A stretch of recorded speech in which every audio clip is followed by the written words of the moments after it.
এই মুহূর্তে বসুন্ধরা স্পোর্টস কমপ্লেক্সে আছেন স্টাফ করেসপন্ডেন্ট নিলয় মজুমদার। সরাসরি চলে যাচ্ছি সেখানে। নিলয়, অবশেষে মাঠে গড়ালো ডিপিএল। ম্যাচগুলোর সবশেষ কি তথ্য আছে আপনার কাছে?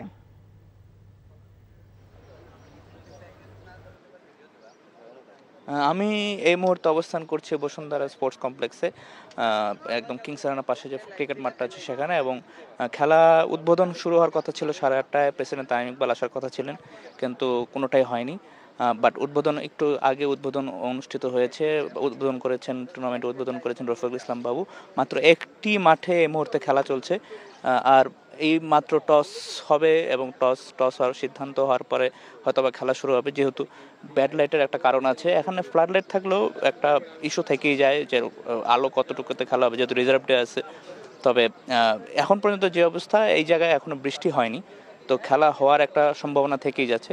বাকি যে ভেন্যুগুলো আছে, আমরা দেখতে পাই, পুবেরগাঁওতে খেলা হচ্ছে, আর বাকি 4টা ভেন্যু, একসাথে 6টা খেলা যেহেতু আজকে, আর বাকি 4টা ভেন্যুতে এখনো বৈরী আবহাওয়ার কারণে খেলা হচ্ছে না।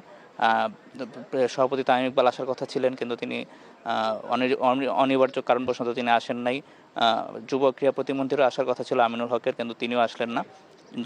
যদিও যেহেতু খেলা হতেই থাকবে, খেলা শুরু হওয়ার কথা ছিলই 9টার দিকে, সেটা দেরি করে 10টার দিকে শুরু হয়। 10টার দিকে শুরু হতে যাচ্ছে, 10:30টার দিকে শুরু হতে যাচ্ছে আপনার আনুষ্ঠানিক ম্যাচ। ঢাকা আবাহনী এবং ঢাকা লেপার্স এই মাঠে লড়বেন। ঢাকা আবাহনীতে আছেন মোসাদ্দেক এবং খালেদ আহমেদের মতো জাতীয় দলের খেলোয়াড়রা। ঢাকা লেপার্স মিঠুন এবং আরাফাত সানির মতো অভিজ্ঞ খেলোয়াড়রা আছেন। তো এই ছিল এখান থেকে সর্বশেষ। জানছিলাম ডিপিএল এর খবর।